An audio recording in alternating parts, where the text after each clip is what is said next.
अरे आदत ओकर बिगड़ गइल बा लागे इंग्लिश भूत चढ़ गइल बा ये सखी आदत ओकर बिगड़ गइल बा लागे इंग्लिश भूत चढ़ गइल बा आ जब ले न देखे फिल्मिया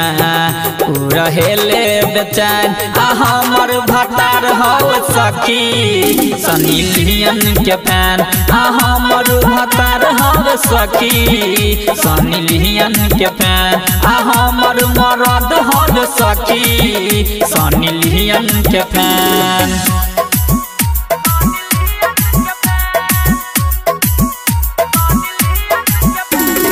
DJ Pawan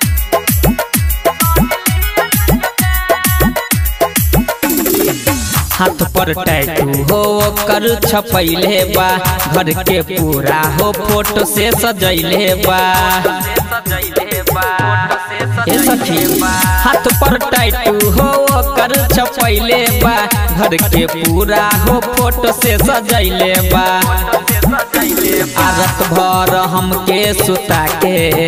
देला उनकर ज्ञान आ हमर भतार हो सखी सनी लियोन के फैन आ हमर भतार हो सखी सनी लियोन के फैन आ हमर मरद हो सखी सनी लियोन के फैन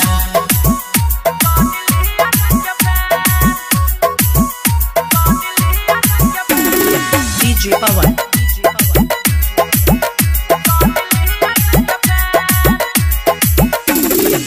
देखला वीडियो उ रहेला पागल हो न जाने कैसन ई रोग लागल हो